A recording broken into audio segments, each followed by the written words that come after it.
Got a little bit. People are going to think that was Elvis. I was going to say it sounded like Elvis, Dave. I haven't got a line. Where's a line? I need a line. What are you talking about, Dave? Oh, sorry. Yeah. Sorry. The line that On the WhatsApp group. Yeah, it segregates my questions from this week's to last week's. Yeah. Let's go. Yeah, people are going to think that not that type, not the Wolf of Wall Street type stuff. I know, because you were doing that, by the way. That was quite funny. Yeah. Anyway, yeah, if you've joined us, do say hello. Always good to see who is on. And are we live yet? I know we're live because we are live every week when we press this little button. It's always good to check if we are live, and of course we're live. There we go. Look at they're flying through. They're flying through. Faces. They look tired on there. Look at those two guys, man. They must have tired. Don't know what you mean, mate. Don't know what you mean. Wow, Dave. Wow, it wasn't that type of weekend. Anyway, look, we're full on professional mode now. But yeah, thanks for joining us, guys. We've never been full on professional mode on these lives, okay, and maybe I can backtrack on that one a bit. Yeah. But look, great to see people here. Marky V, Dave Rimington, James, Bry, Stuart, Mark Tallin, Lee, Sital, Gary, Jim, Leah, Ramona. Do you call him Mark Tallin? Do you? I've always called him Mark Tallin. Mark. So yeah, because as you know, we're not always 100% on names, right? Over the years, but Mark Beecroft, great to see you. Jane, yeah, and just to let you know, it was a great weekend, and yeah, we survived it, which was great. If there's any croaky voices or anything, we'll try our best. I had a little bit less sleep than Dave, but still, yeah. Dave is a wee bit tired. Although, Dave, you're doing well, man. You're looking perky. What can I say? Modern pharmaceuticals, mate. They do an amazing job. Yeah, I'm just on good old-fashioned caffeine this morning and H2O. So yeah, we'll keep it hydrated here at home. Yeah, well, no, it's the worst part is the bloody whiplash.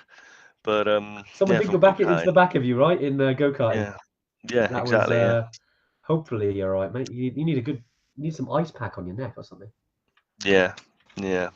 I need people to be more responsible drivers. You know, there was no indicating and there was nothing.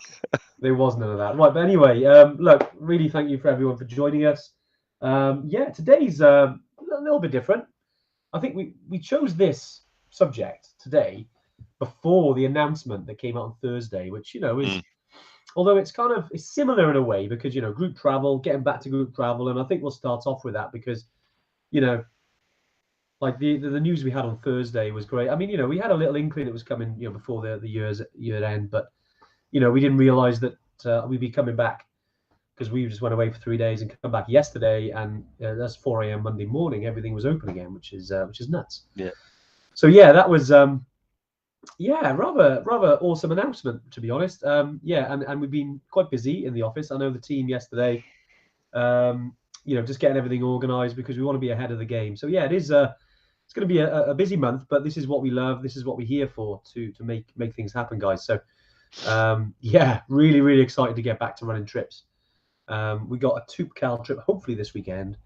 Again, I know that the people on there potentially might delay, but hoping that we can do that this weekend. And obviously then we got the rest of our trips that we're able to do. Obviously the big one, and where a lot of our customers go in Nepal and also Tanzania.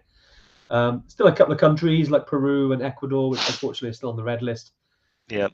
You know, we'd like to see that changing next year. Let's fingers crossed for that, guys. But you know, we can't get around it. We are super happy, Dave. I know we called each other straight away and we spoke to Nepal. And Dave, I mean, what were your feelings when you found out about that? I immediately thought to myself, so when can I go to Nepal? No, it was amazing. Yeah, it was great. You know, the only thing I wish would have changed is that they give you a little bit more notice, just so you can kind of do some prep. But you know, we've got used to that last minute announcements now. Yeah, no, it's amazing. It's amazing. I think it's happened at pretty much exactly the right time as well. Yeah. You know, so we've got a few people that are hopefully going to get out there this season, and then we can start fresh with a full season next spring. Yeah. And yeah, hard to explain really, because it's such a shift in mindset. Like for the last 2 years, I've been in reschedule mode. Been in sort of you know doubt about when we're going to go and stuff Yeah, like that. And now, with almost no notice, I'm back to we send people on trips now. So it's like it's weird. I haven't really had much time to digest it really, but no, it's been great. And I know, speaking to the guys in Nepal and everything like that, yeah, they've already fired up the engines, and yeah, they're ready that's to go it. trekking, to be fair. They have, haven't they? They fired up the DeLorean, and we are now going back in time to when we actually used to trek. Yeah, So yeah, literally, we can't wait. But no, so yeah, it was one of those. We obviously talking about group travel, and although we wanted more of a conversation really around solo travelers, against group travelers, that kind of thing. I think we're looking at the future now, and the future of group travel, which is it's just what we like, isn't it? We all love yep, to go and meet people, and obviously if you're going on your own or if you're going as part of a group, you can have equally as great a time, depending on how you approach it, and throwing yourself into maybe getting to know your group, or just giving yourself a bit of time to get to know the group, get to know your guide, yep, but just going out there with a mindset of enjoying it, because these are great challenges, and we'll soon see, all over social media and everything, we'll be seeing a lot of our Evertrekkers go into the Everest Base Camp, go into places like the Summit of Kili, yep. and just seeing that and seeing the groups come together is, I'm like as pumped as ever. Yeah, I can't Um, wait. It's Even it's tired and hungover, we're very happy. it's a little bit sort of surreal, though, to be fair. I just it's it's like all Yeah, of I a sudden, know. like, trips are gonna happen. It's crazy, but yeah, I'm ready for it now. I'm really, really am, and I can't wait for it to happen. I Yeah, think it's going to be exactly. amazing. Well, Dave, where should we start? Obviously, group travel then. Stangers. So Stangers or friends. If you spotted the typo I left in the title of the email, brilliant. I know, Dave. That was like, wow. Yeah, but no, yeah. So Mm, what we were talking about was because we had half a mind on when yeah, trips yeah, are going. We always have. And what are those trips actually going to look like post COVID? Because none of us really know yet, because none of us have been on a trip, but we have been preparing for it. So we know what the groups are going to look like. We know how we're going to run them. We know how many people are going to go there. And we have seen some questions on social media about yeah. concerns about, well, now we've got this backlog plus all the people we normally have all funneling into the same season. So Yeah, there are going to be a lot more people on these trips, I think, at least for the first season or two. yeah. And how will that affect Evertrek trips? Will we be growing our groups to 25, 30 people? Or will we be running much, much more groups? Or will we just be, Yeah. spreading them out? And so, yeah, we thought we'd answer those questions and let you know how things are going to look, what it's going to be like, how or if at all your trip's going to be affected in any way. And yeah, give you guys a Nice. little insight. And actually, it couldn't have happened at a better time, because some of you are going to be going in about 30 days. Yeah, I so, know. Yeah, which is so, great. yeah, It's and, I think the good thing about this November, it will be quite quiet actually. Looking at the numbers, because I appreciate that, it is last minute, and it's not just about the Nepal side or our side, flights and obviously plans, annual leave. There's lots of factors, isn't it? And I think yeah, some people are still moving it to next year, which is no worries. At the end of the day, you got to go when you got to go. That being said, we've still got I think maybe 20 or 30 people who will go out there, which would be nice to do again. So yeah, we're very excited about that, and then it's similar to Tanzania as well. yeah, But yeah, in terms of Dave, I think that the point you made there around, what will the groups be bigger next year? Is there maybe other ways? And yeah, so we did address it quite earlier on last year, because we realized we had hundreds of people who essentially were going to eventually reach a bottleneck. Excuse me. Where in Kumbukov, ready for the season? no, this is the Edinburgh cough. Yeah, yeah, But yeah, I suppose it's back now, knowing the trips are here, right? But essentially, it's like, right, what are we going to do then? Are we going to look at maybe running, larger groups, which we never want to do, but really, because again, you go back to getting to know your group. It's very hard if there's 30 people, and I know there's a lot of companies that do that, and it's never felt right for us to do that. I think, even during COVID, so we made a decision earlier on that rather than do that, we just run multiple groups at the same time, and kind of break that down. It means that yeah, so using Everest Base Camp as an example, you go to Everest Base Camp, you know, and you're in a group. You've got your own guide, you've got your assistant guides, you've got your porters. That's your group. And then we thought, well, we'll do another one of them with arrivals on the same day. So, you know, you're in your separate group. There's no hierarchy here. There's not like a team 1 or a team 2. You know, you're all treated the same. You all get great guides, great experience, but you are separate groups. So you might be staying in the same lodges. You know, you might see each other on the trail, you know, but you are separate. And, you know, again, it's part of we've had to be a little bit flexible in our approach too, you know, to try and accommodate, you know, obviously like we get to that bottleneck of people who are going to go. So Dave, I know, you know, when we first came up with that idea, that was something that you were keen on, right? Yeah, because when I first went out to Nepal, I was part of a small group, and I've only ever been part of small groups. And by small, I mean no more than around 12 to 15 people, because although 15 people is quite a lot, actually, when you have your head guide, 2 or 3 assistant guides, plus the porters, and the group sort of spreads out, it's hiking, it's really manageable, you know, so it's not like an overwhelming number of people. And also, you know, if there's 30 of you all stood together in a small place trying to get your guide's attention, it can be quite difficult. So we always wanted to keep that small feel, a little bit more intimate. I mean, what it also means is, rather than send one group of 30, we send 2 groups of 15. Is that's 2 guides, you know, plus maybe double the amount of assistant guides, double the amount of porters. So we're actually giving back more to those communities and things like that as well. So it's beneficial all round. Those guides haven't worked for, you know, 18 months. So, and not all of them are working now. There's like a scramble to get, you know, treks and to get out there at the moment, but that'll change. It'll flip on its head. You know, as soon as the floodgates open, I expect next spring there'll be, you know, it'll be really good for those guys to get trekking again. But yeah, that's what we wanted to do. I mean, it does mean, you know, that there will be other Evertrekkers going to the same place at the same time as you, but there's always people going to the same place at the same time as you. Exactly. We don't have the trail to ourselves the whole time. But what it does mean is that you'll arrive at Lukla and you'll be like, oh, Evertrekkers, you know, where are you off? Everest Base Camp. Oh, cool, yeah. And that's you know, so you will integrate and you'll talk and everything like that.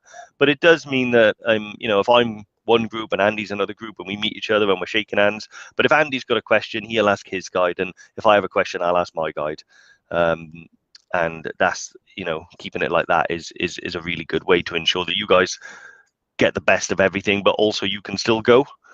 You know, because every single person in those groups are people just like us. They want to go, they want to have the best experience. So, you know, that's what it's going to look like from now on, I think, is those multiple groups, at least until things start spreading out a bit and we start booking people in as normal. I say as normal, but, you know, we've got this 2-year backlog that we've got to try and fit into the same seasons as everyone else. So, and I think, guys, if you keep your eyes peeled in my camera, wait for it. There it is. Did you see? That was a lesser spotted Yeti. That was a lesser spotted Yeti. Yeah. I haven't seen her for a while. Oh, she moves quick when the cameras are on her, I tell you. Brilliant.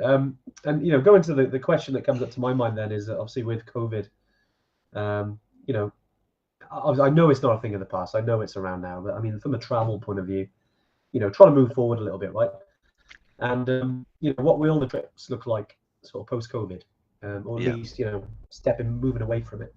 And I think that was, you know, because we've got to ask ourselves these questions in terms of the trips and things like that. I mean, we've had to, like as Dave alluded to there, become more flexible in our approach. You know, because we were quite, you know, very not strict. Maybe, you know, because we're flexible Yetis like anyone, right? But we not that flexible, Dave. I was going to say not in attitude, not spine. Mentally flexible. Yeah, mentally not flexible. Yeah, flexible. Yeah. You know, we're definitely not going to win any yoga awards at the moment. But you know, but the point is that, you know, we've got you know, certain standards obviously when it comes to running trips, and they will never drop. But we've also had to be a bit more flexible, thinking, okay, how can we run these trips whilst having that level of quality, but whilst also having, you know, bringing COVID into the equation, I suppose is my point.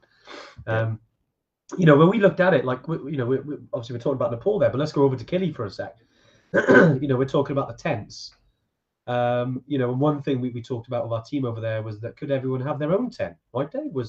Yeah. something we kind of looked at, and if there's capacity, that's what we're going to do, right? With Killer. Yeah, exactly. I mean, it's when we came up with the idea, obviously it was in the depths of Yeah, it COVID. was, yeah. So we decided that normally, if you want your own tent on Kilimanjaro, it costs it's about More money, yeah. $100, something like Yeah. that, to have a single tent, which is fine.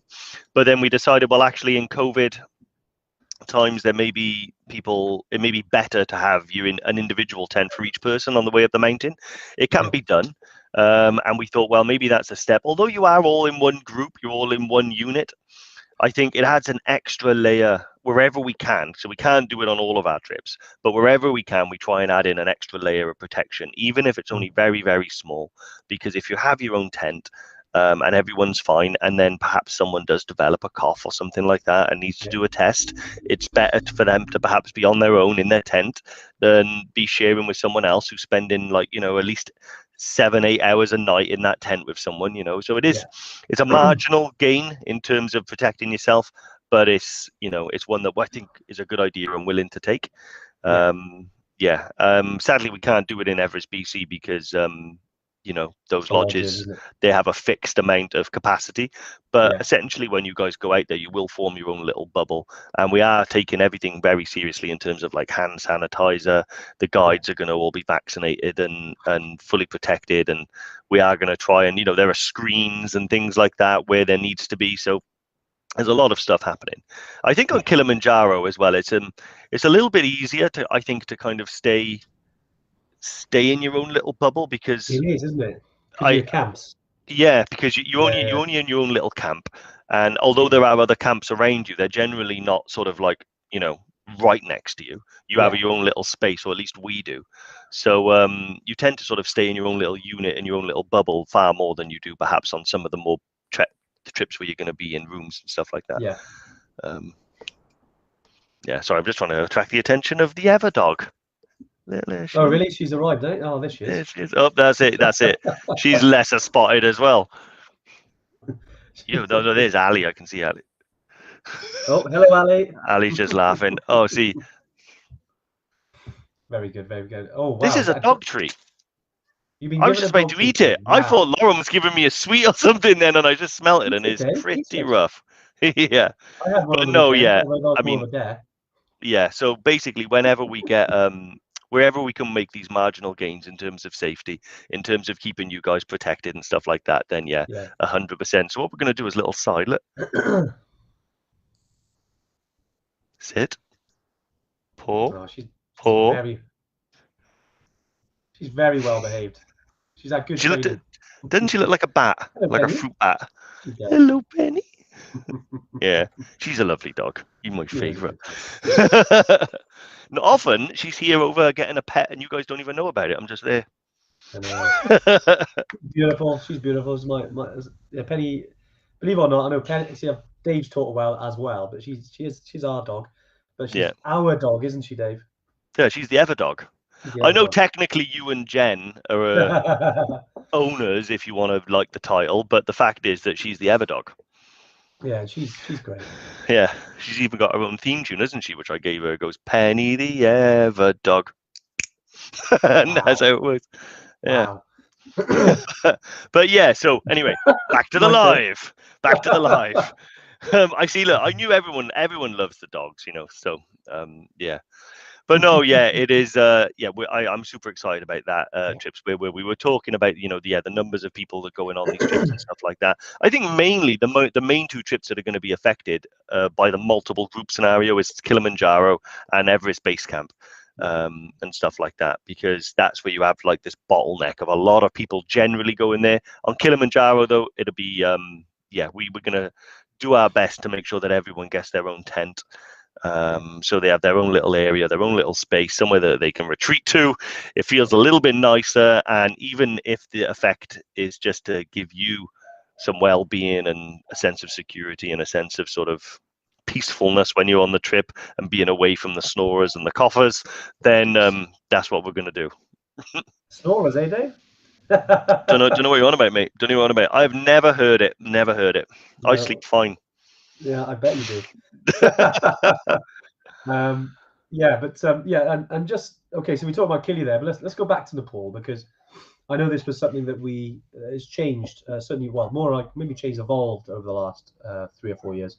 Because historically, we used to do single supplements in the mountains, didn't we, Dave? Yeah, As yeah, in, have your own room, and and deliberately have your own room.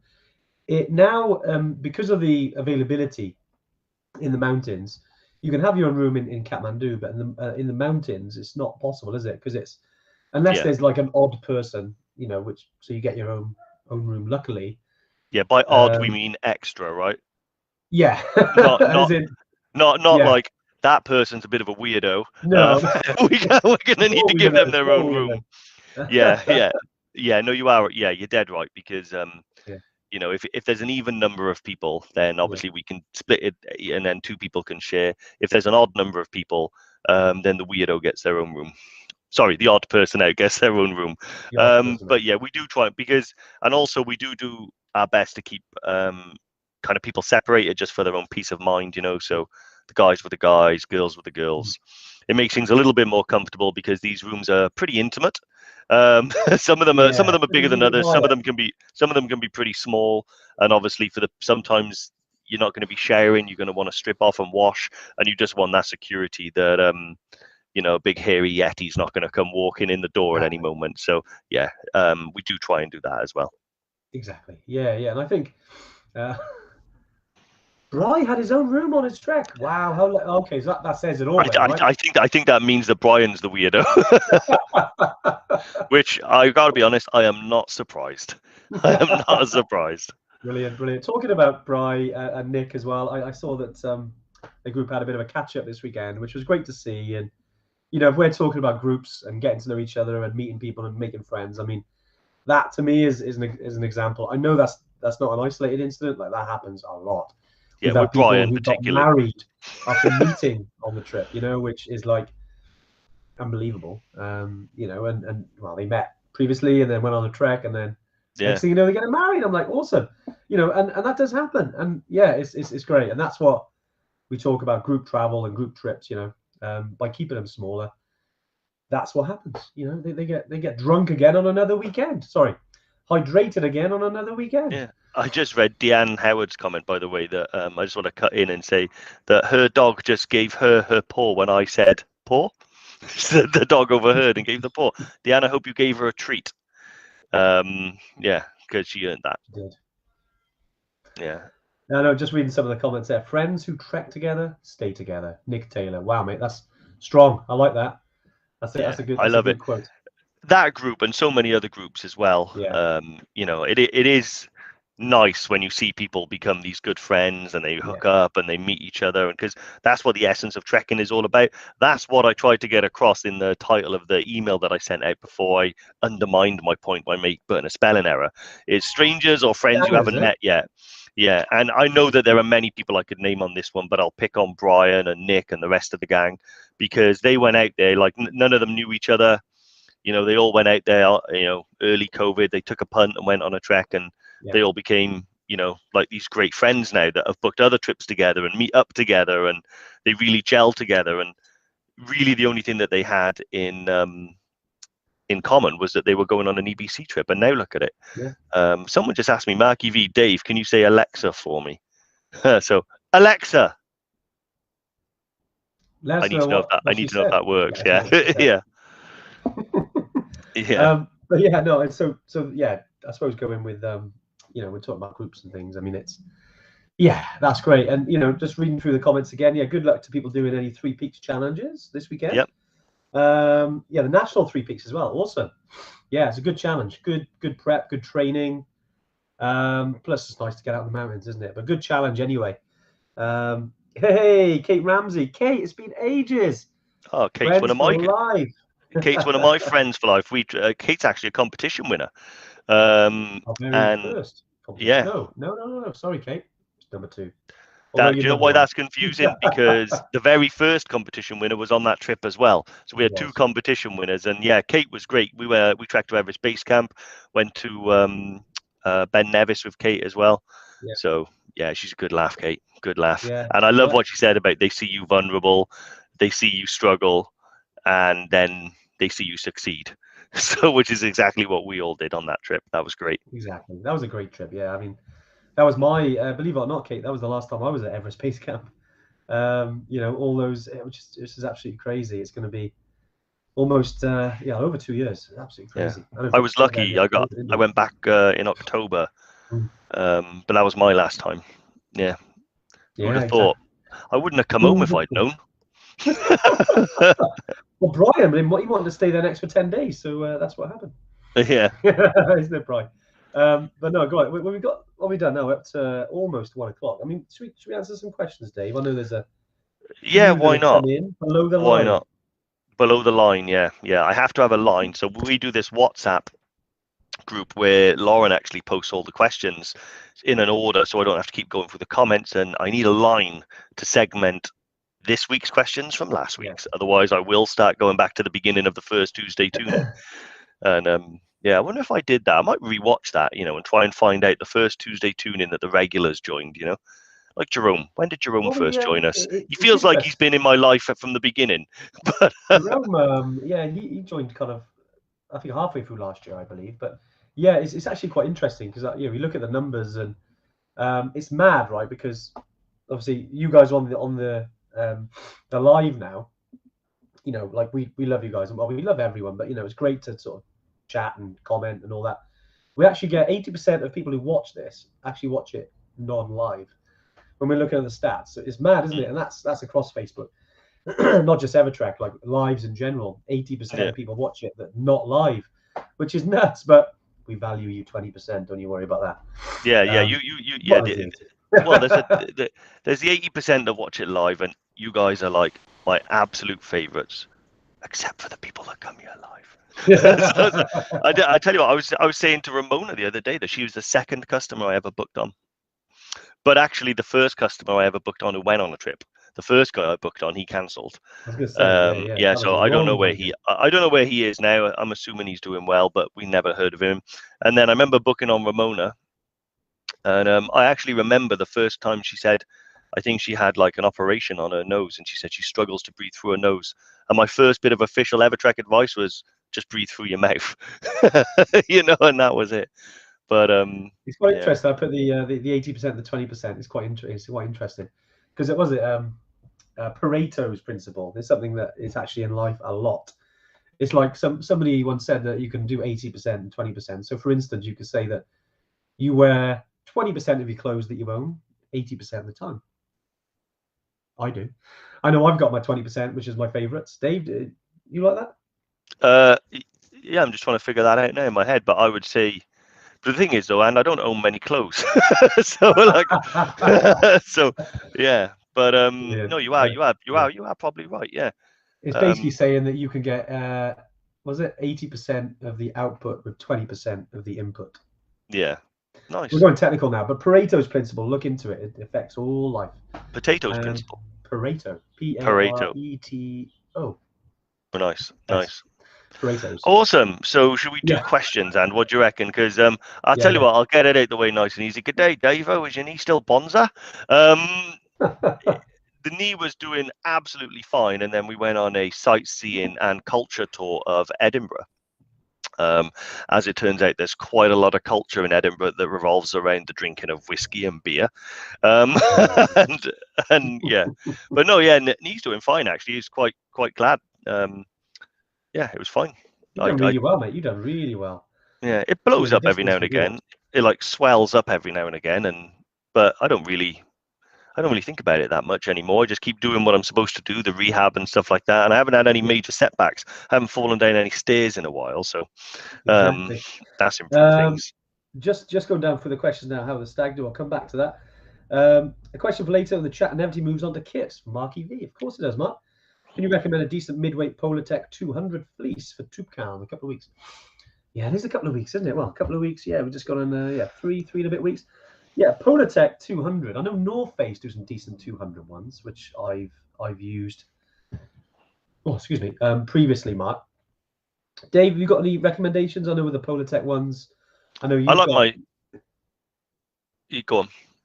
I was going to say, I know you own some Polartec hoodie, don't you? Yeah, yeah. So I've got a Rab hoodie. So the fleeces that I always like are the zip up hooded ones. Yeah. So they got a soft hood. There's usually a technical hood. I can't remember the name of it now, but it's a Rab fleece. If you Google Rab fleece, Rab full zip fleece is the one. But the pullover one, I actually really like my North Face one. North Um, is good. it's actually my Evertrek branded one. It's a really soft Mm. fleece, so it's really nice. To be honest, the branding of fleeces is some like the like the model number, I guess you'd call it. I'm Yeah. actually no good with, because fleeces are something I don't really put a huge amount of thought into beyond I like them to have a hood. Because if you are cold, it's nice to have a hood. But also sometimes when you just have a jacket on, you have the hood sort of ruffled up around your neck. It just makes it a little bit nicer, a little bit warmer. It's like having a scarf. So, yeah, beyond that, I would just say, yeah, get one with a hood. But if not, my two favorites I know are Rab and a North Face. Yeah. So Nice, I'll nice. tell you what, Mackie V, I'll find out what they are from the old kit bag and drop you an email and Yeah, let you just know. nice, Dave. Nice. Just going through the questions, then I think I don't know. I'll throw this one out there because this is related to group travel. But this is from Lee. Can we still not be put in touch with people on the same trip? Um, yeah, just looking in touch with the Avamus group, others in the group. Yeah, so there's a couple of things there, Lee. I think, yeah, going back to the, we've obviously got to be quite careful in terms of privacy and that sort of thing, which is why we don't sort of give out the sort of full names. If you are on a group, though, you can see, and you go into the Vamoose app, you can see, it'll say their first name and then the initial of their surname. But I think one thing we really encourage, and you're on Facebook, obviously on the live, so jump into the Evertrekkers group, the Facebook group, and just post the date and where you're going, and see who else is on there, and say, hey guys, I'm going on this trip. Who else is coming with me? And it's great. I say the group is a great place to start. As we're rolling out, obviously, access to all of the trips, depending on when you booked. Most people have got access now up until the end of next year, I believe. And then we'll be moving off to the future ones. Obviously, then, it's there for you. But yeah, with that, then you can obviously get to know people. We hope the app does help in terms of the, like that. But yeah, hopefully that answers your Yeah. question a little bit, Lee. Dave, anything to add on that? No, yeah, I think that's it. I mean, I would love to give a full list of all of our customers to anyone that wanted one, genuinely, because I think it's great to connect. But Yeah. yeah, unfortunately, there are certain rules in place beyond the giving of information out. And we don't know if the person, unless we know both parties, Yeah. we don't know if the other person wants to be. So we just think just to keep it all nice and clean, we don't do it. But however, we can, like Andy said, the Facebook app, the High Altitude Evertrekkers group, is the best place to do it. Post in that group. Almost certainly, if someone else is on that group and they're going on the same trip, they'll want to hook up with you, because everyone pretty much feels the same. But yeah, it's a really good one. Nice. Stuart Taylor has asked, what's the name of the Evertrek app, and is it accessible to me if I'm not booked on a trip yet? I believe, and you need to be booked on a trip to get access to it, Yeah. because Just a once trip you app, once you get booked on, that's what triggers the activation of the app. So you get an activation code and a log on from your trip booking. So Stuart, another great reason to book a trip, I think, mate, to get That's what access I'm to it. waiting for. Yeah, exactly. Um, Great stuff. Great stuff. Going back up then, just go into Jane. This is an interesting one, because I know, Dave, you're used to putting things in your hydration bladder. Can you put an Alka-Seltzer in a hydration bladder? I mean, yeah, sure you can, Why and I not? think maybe I should have brought one to the stag, but yeah, no, so that's that answer. But also, yeah, I put things like hydration salts in my bladder all the time, just so I get a little bit extra hydration out the bladder, so those little tablets and things like that. If I got Yeah. about, I think one per liter or something like that. So if I got 2 liters, I'll bang in a couple of those, always just to give it a bit of flavor. Mm. Makes a big difference, mate. But yeah, you can Yeah. absolutely Nice. do that. Just don't put them in a water filter bottle, because all Yes. that does is filter out all of the alka and the seltzer gets filtered out, and all you get left with is just perfectly purified drinking water. Yeah, Sorry, just mentioning, and Lauren, give us a good nudge there. Actually, talking about when we talk about the app, about like getting to know people and things like that. with the app, so the messaging function, because we realized that on some logins, if you like, because it was an update that was only a few months ago, but we're trying to make sure that it's available on all apps. We're still working out. We're in touch with Vamoose, who designed the app, and basically making sure that access is everyone. But the access is between us and you, not between the group. So you can share photos and things between the group and put messages in there, but although it's a group app, the messaging features between, like Dave, obviously, if you had the app and you wanted to message, obviously hypothetically here, wanted to message, you can message via the app. But I know you can do that a lot of ways. It doesn't have to be on the app. Obviously, you can drop us an email. You can go onto the messenger chat on the website. Obviously, you can drop a Facebook message. Lots of ways. But we love the app. It's cool. If you do want to send us a message there, you can do. Although, as just to repeat, it's not available on every single login at the moment. But we're working on getting that resolved. Excuse me. And we'll obviously let you guys know. Yep. Right, Dave, what we got next? So Tina Barrett. So I know Tina and Kim after the Upper Mustang trip, and I've been meaning to get that done. It is being done, so pretty much I'm almost there with it, guys. So just bear with me. It's taking me a little longer than usual because the Upper Mustang, particularly with the new rules in Nepal. So the Upper Mustang region has its own set of rules. It's a restricted area. They only allow X amount of trekkers in per time, and I think it has to be a minimum of 2 per booking. And with the rules that have guide around trekkers in Nepal, I needed clarification on that exact aspect. So I've been trying to get that information. So that's why the delay. But I pretty much have it now. So it's just a matter of getting it all on the website. And I think I spoke to Ali about it last week. If I didn't, I meant to, helping me with the Upper Mustang. So yes, I did. I knew I did. So yeah, that'll be up in there soon. It's a great area. I'm really excited to get some more people out there as well, because I think how many have we? We've only sent like 1 or 2 people to the Upper Mustang region. We stopped doing it for a number of years just because of the difficulty to run it, but we know that Yeah. it's quite a cool place. It's very remote, not busy at all. And as time's moved on, we're like, well, maybe we should research that. I mean, it's very basic compared to like the facilities on a base camp trek. It's certainly more remote, but we know people love that. So we're certainly looking to kind of reboot that. And apologies, it's taken a little longer than planned. As Dave alluded to there, it's wicked. If we just had the information, then we could say, yep, guys, this is what it is. But we're still waiting on a thing or two before we can actually say, yep, guys, this is the date. This is what you can book in. Yeah. Appreciate obviously your patience with that. I know it's we've taken a while. But seeing a few people, Danny Mitchell, Jerome, obviously people on training weekend, always great to see. Just seeing some comments there. It's quite interesting, Danny. I saw a video of you today, actually, from my good guys. Obviously, Steve, who's doing the videos. He's on his honeymoon this week, but Zach, who edits some of the content, sent me a video of you, Danny. So I was watching that this morning. Good to see a smiley face. But I hope you're well. Jerome, just asking about TubeCal. Weight limit on TubeCal. Is there a weight limit on TubeCal like there is for EBC? For the luggage or for us? For us, I presume, yeah. I presume, yeah. So with regards to your bag, yeah, I presume. Yeah. I know you're going on the 8th day, so obviously you'll have a fair bit of kit. But yeah, just to answer that question, so similar, if you want to take certain things, take it. I mean, it's we're trying to bring it in anything around 15 kgs is, across all of our trips, unless you're going maybe on the Patagonia ice fields because you've got some technical gear you need there. It's going to be heavier than 15 kgs. If with TubeCal, I'd aim for the same. If you can aim 15 kgs, that's good enough for the mules, good enough for the people that are carrying the gear, because they might have to carry multiple bags. So, still aim for that if you can, especially 8 days. I think for an 8-day trip, I think you could definitely manage that with 15 kgs there.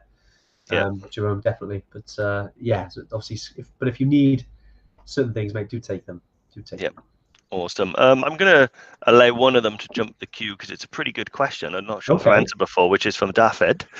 And so he's asked, wanted to ask about Summit Night on Kilimanjaro. He's done the 3 Welsh peaks a couple of weeks back. And he knows we leave about midnight, and wanted to know what the day before was like in terms Yeah. of getting some sleep. So the first thing I'll do, just to get your misery right the way, is you will be tired on the Kili summit. There's no getting around it, and you will be up for over 24 hours. The day before, so you wake up every day on the Lemosho trip at around 6 a.m. And start trekking between 7 and 8, depending on what sort of day you've got. You'll get to Barafu camp, which is sort of the camp at the night before you start, and you'll get to there about 1, 2 in the afternoon, maybe 3 in the afternoon, and then you'll generally have lunch and go to bed at around 7. You're going to be woken up again at about 11. So you've got a few hours there to try and get some sleep. I'll be honest, it's quite difficult. Partly because it's very early to try and go to sleep, partly because you're going to be quite excited and stuff like that. And then naturally at altitude, it might take you a little bit longer to go to sleep and stuff like that. I think I managed to scrape about 45 minutes of actual sleep before I started the summit night. So worst case scenario, you're going to be up from 6 a.m. till midnight when you start the climb. You'll get to the summit at around 6 a.m. So when you've been on the summit, there's a possibility you've been awake 24 hours, or if you're lucky, 20 hours. Then you'll get back down 6 hours later at around midday. Then you'll be allowed an hour to try and get as much sleep as you can in that hour. I'll be honest, I slept for about 57 minutes of that hour because I was gone straight away. Then you'll wake up, have some more food, and then you'll have another 4.5 to 5 hour trip down the mountain to a much lower camp, Mweka camp, I think it's called, where you can finally get a good night's sleep. But overall, I think I was awake for 30 plus hours when I did Kili, which is why it's a challenge, which is why it's a proper summit. It's not easy, Not easy, because is it? a lot of times on trips you'll climb at night. A lot of times you'll climb at altitude, and a lot of times you'll climb when you're tired. And Kili, you'll do all three. So it is a real challenge to get to Kilimanjaro. It is real tough. Yeah, it is. But It's good though. It's part of the challenge, Dave, isn't it? that's what makes it an amazing achievement. If it was easy, because if Kilimanjaro, if it was possible to get up and down in a day, wake up at 8, climb, get back down, have some food, it'd be a relatively easy thing to achieve. The fact that it takes so long, the fact that it's so high, and the fact that you're so tired physically, and you really have to empty the tank to reach that famous sign is amazing. I'm just reading some of the comments there. I love Jerome. Kili Summit, you will be knackered. There we go, Daffith. Yeah. You will be knackered, mate. But no, good question. It's a good point actually. You mentioned around doing the 3 peaks, the Welsh 3 peaks. And I know that's it's a bit of a beast in itself, much like the national 3 peaks. But obviously, I know there's a bit more travel involved in the national one. Obviously, that's Welsh national. I mean the UK one. Yeah, but it is tiring. When Dave said, Dave, I know you're better at dealing on trips, at least better with no sleep. Stag do's, I suffer. Stag do's, I need the sleep. I don't know what it is. It's something to do with the trip. It's I can go without the sleep. The sleep's not a problem for me. The only thing I have to be really conscious of is that when I've been awake for about 24 hours, I need to eat about once every 2 hours, to keep my energy levels up. If I stop eating, then you slump. But that's just a practice. I had a job where I worked night shifts, so you get used to it. You got used to it. Hey, Papa Tembo's on here. James, how you doing? Hey, Love Tembo. it. Tough, but absolutely worth it. Yeah, James was with us back in February last year, climbing Kili, which was fantastic. Tough, but worth it, mate. I completely agree. Some good questions coming through though. Let's have a little look here. Danny actually mentioned about the video. Yeah, Danny, I'll try and put it up on the old social, mate. But I'll send it to you. Just the interview part, as Steve mentioned. Yeah, good interview. Love it. But Danny did ask around weather question. Here we go.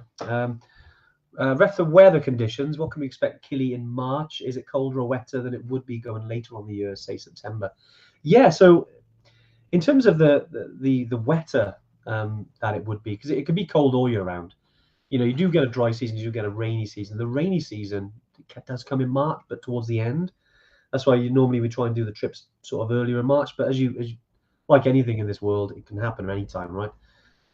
especially with rain. So I'd say on the lower slopes, plan for rain. Higher up, good to plan for rain, but probably won't happen. Summit night, probably won't rain. Might snow, Yeah. because you're so high. It's good, but it's going to be cold. Yeah, so you're going at a good time of year. Having done it at that time of the year, it's amazing. Like some of the views you'll see, but just plan to be cold on summit night and plan to have some of those waterproofs, on the lower slopes, even if Yeah. it's just a poncho. Dave, I know the poncho works really well, didn't it? Although I know They, it's they sweater. used a lot. Yeah, they used a lot more on Kilimanjaro than they are on EBC. Yeah, And that's partly because Kili has its own sort of microclimate. So in the afternoons, quite often it'll rain. But it rains quite quickly and it stops quite quickly. So everyone has a tendency just to throw the poncho on. So they're used more on Kili. yeah, But yeah, it's one of those where when we run our trips to Kili, we don't do it in like the rain season per se. You get rain, but it's not the rainy season. So it's just normal trekking rain, not monsoon rain. Which is yeah. yeah, me and Andy have trekked in monsoon rain in Nepal, and that was a barrel of laughs. That was funny, wasn't it? Yeah. Just reading Douglas Smith, Spud. Great to see you, mate. Looking Ah. surprisingly fresh. Well, it's the lighting. It's all the It's the. lighting. I also think it's the purity of the Highland malts. That's what that does. It's like mother's milk, that stuff. But It is great. We had a few. yeah. See you in a So, couple of weeks, mate. yeah, two stags, Andy. So, um, Life's too well, short to just have one, right? question. Okay, I just saw a question on poles. Awesome. Yeah, Love a yeah, yeah, yeah. kit question. Christina Pullen, best trekking poles to use at Kili and in the UK. Is Black Diamond the best carbon fiber or aluminium? Brand wise, Black Diamond are certainly a really good set. Lecky are also a really good set. Um, it depends how much you're going to use them and how much longevity you want to get out of them.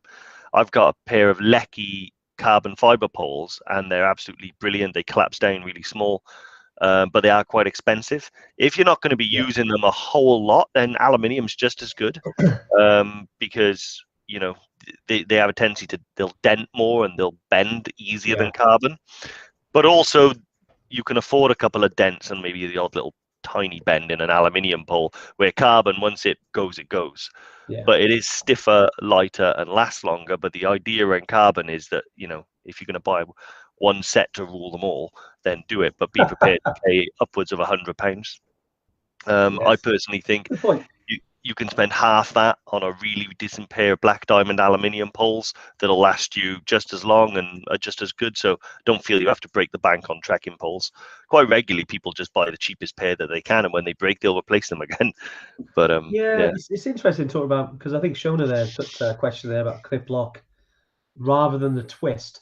yeah. And I have to be fair, I always prefer the twisty ones. They always all the best ones that I've seen have the twisty ones. Although I know that like you've got some collapsible ones, haven't you? That have the clip lock. But I, I see. I I'm the still opposite. I prefer prefer the the other clip ones. lock. Really Much prefer clip lock. Yeah, interesting. because I That's a think good that point, with then. the twisty ones, you twist them up, and this is my experience. No matter how hard you twist those things, eventually the tension loosens on them, Mm, and then then they get a bit wobbly. With a clip lock, once it's clipped in, that is mm. held like a vice. But like I said, there's no one rule with it. You get the best ones that you can get. Quite Yeah, often, I'll be honest with you, the twisty ones have a little bit of suspension in them, so a little bit yeah. of spring. It's interesting. I kind of sometimes I take a step back with poles because I realized that like the first time I went to EBC, um, I had because back then I didn't use poles, but I thought I'd get one anyway, and I got one in Kathmandu for less than $10, I think, and it worked fine. And I think it is good to look at these kind of technical gear. I'd say with trekking poles, whether like, and because this is interesting, Dave prefers a clip lock, I prefer the twisty ones. It just goes to show either work, in Yeah, their own way. Either work, even the cheap ones work. So yeah, whatever, I'd say if you're going to put more budget into something, get something else. Get a good down jacket. Get your good boots. Get a good sleeping bag. They're the three things I'd probably invest in more than spending loads of time thinking about trekking poles. Just get some that work, and yeah, they all do the job, don't they? Obviously, if you're using them a lot, and hey, you got the budget to spend on them, go for it. But like Black Diamond, I think who is it? James mentioned MSR, really good make. Lecky, like there's so many good ones out there. You know, there's some great options, but don't get sort of caught up in having to find the perfect ones. Just as long as they work, they work. You know. Yeah. That's what I always recommend. Yeah. Nice, Awesome. Dave. Nice. What else we got, Dave? What else we got? Let's have a quick look. So that was Christina. So I can go down the bottom here and find. Let's have a quick look. Lots of people want to see the video. So Danny, you're going to be a Ooh, celebrity. Danny. I know Danny, a hell of a celeb. I did see a question. Chris Collins, what's the weather like on EBC early mid-October? Looking at rebooking again for 22 after it was cancelled twice last year. So, yeah, with regards to early to mid-October is a really good time, to be honest with you. I think the middle of the seasons, so our seasons are March, April, May, September, October, November. We do have some leeway. Sometimes we might head out in February. Sometimes we might go into December. But generally speaking, the middle of the seasons is a pretty safe bet. Yeah, And it that's is, why they're but it also, because of that, it's also the most popular time to go, so you will see the most people there. So sometimes people like to sacrifice some ideal weather conditions for some quieter trails, but personally I think I've been in both times of year, and my favorite is probably late in the autumn, you know, so late October into November. It's a little bit colder, so it suits me, and the weather's often very nice, and also might get a little chance of snow because it's getting colder and it's heading into winter. So yeah, all really good. But yeah, nice. to answer your question, at that time of year it should be fine. Yeah, the weather should be really good. You might get some rain in the lower altitudes on your way up to Namche, but once you're above Namche, you won't get rain and should be pretty clear.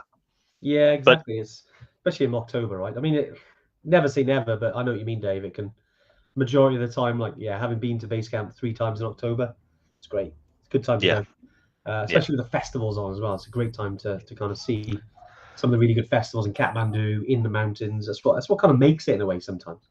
yeah, yeah, Um, exactly. so, can you recommend any boots struggling with my bingo card, Dave? Any come to mind? Yeah, really, really like the oh, what are they called? The Salomon 4X GTX boots. They're really good. They're really good. Yeah, the North Face Gore-Tex Hedgehogs, Hedgehogs. Yeah, they're they're really really good. good. Yeah, Yeah, a lot of people like the Hoka One boots as well. You know, they're like a they're good. lightweight, spongy boot. They're really good. Yeah, can't think of any others off the top of my head. Mm. Struggling, Dave. Go on, Anne. Go on, Anne. Give it to him, man. Give it to him. All right What then, do you mate. What do you All right then. use? I don't use any boot. No, I'm joking. Yeah, No Andy's a big hobbit. hands. Here we go. I do. I am a Yeah, hobbit, dressed up as all we can. yeah. Brilliant, brilliant. Right, Tom Massetto. Tom, how about renting a down jacket, sleeping bag for you? I take it these are good enough for Killy. Yeah, definitely. So the ones we got access to, we wouldn't want you to be using any higher gear that's rubbish. We want to make sure that's good. So yeah, the down jacket, sleeping bag that we got, that you can hire. Yeah, 100% they're good enough. Good to have with this with the down jacket. Marky V jumped the gun. Yeah, with the down jackets, yeah, definitely. You can they're really good sort of level for on summit night, but also carry some layers as well. Fleece, Yeah. base layers. So really layer up because I think it's one thing I learned on Killy. I underestimated the temperature. They got with the wind when there's wind Oh on there, man, it's yeah. just unbelievable. We had a storm the night before though, Mm, so we had the tail end of that storm. So it yeah, was below zero anyway. I reckon it was just from experience of having -10 on EBC. I reckon it was around -10 yeah. with wind chill. Who knows what It that was was? it It was was cold. it was really cold because Mm, I've never had I've had like ice in my water bottle before, and that's frozen solid.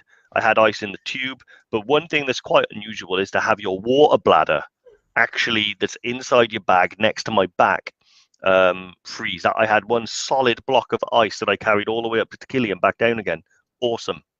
I was literally when I got on my way down, I actually found like a branch or something.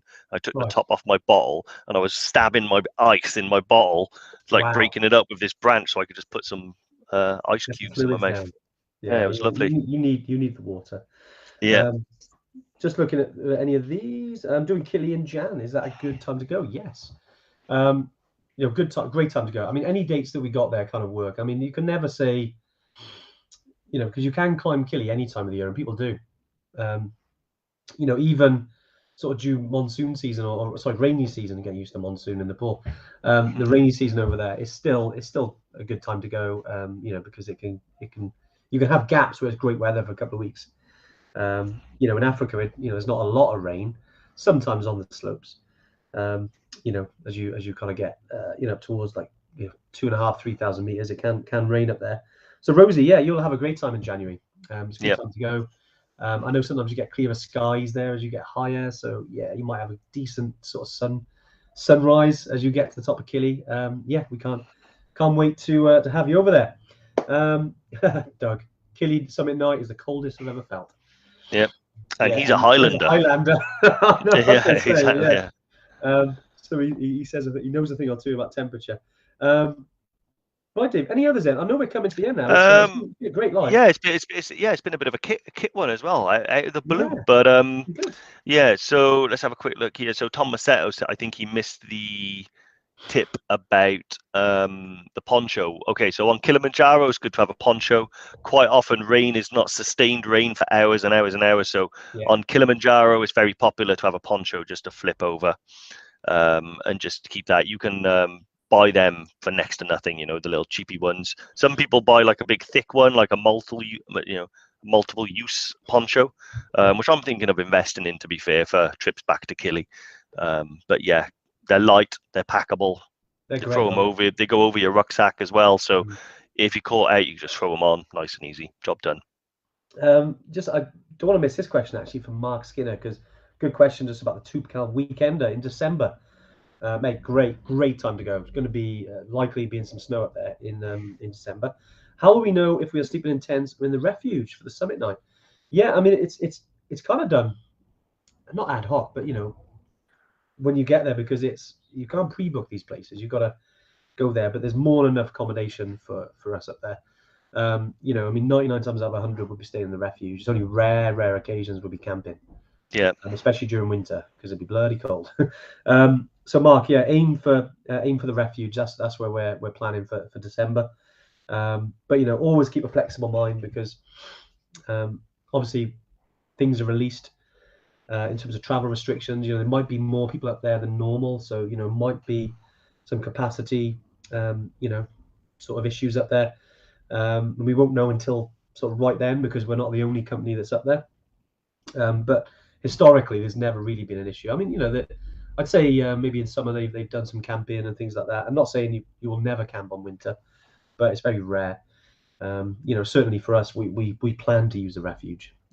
Speaking to our guys out there, we're not planning for any different. But if it needed to happen, then yeah, it's the same on a few of our trips. Like same with base camp. We've never really had to stay in tents, but we would do if there was no room. We'd obviously get that sorted for you guys. All part of the adventure, right? But right, Dave, yeah, that's great. That seems like we covered a lot then. I think let's sort of recap what we talked about then. So we started to look at group travel as things open back up again. We can't wait. I think, Dave, have you got any sort of final thoughts? I know we've covered a lot today. I think my only final thought is I'm excited to be firing up the engines and getting out there and doing some trekking again. And I'd really like to see some names that I've seen hanging around for the last 2 years get there and see pictures of people at base camping on the summit of Kili. I think that'll really make my year, to be honest with you. And I've just spotted something. So I think my most final thought, and Christina Pullen might want to pay attention to this one. So the bag situation on Kilimanjaro, I think the size is around an 80-litre duffel bag. Lots of people do bring their own, but you can also rent them. So the choice is yours. Yeah. I brought my own because I like familiar things being around me. So I like my own bag, and I like to see it come on adventures with me and stuff like that. And I think that'd be my final thought. Nice. Good man. Well, look, it's been great. I know we've both been a bit croaky today. Dave, you're looking a lot more on it than me, but thanks for holding it together, mate. Holding it together. As soon as you click the off button, I'm going to hit the deck. Well, that's been great. But CPR, yeah. Next week. Hopefully she does. And I'll be back in the office again. But I hope that tune-in's been really, really useful. We'll see you next Tuesday. Nice one. See you guys. Bye. See you guys. Bye.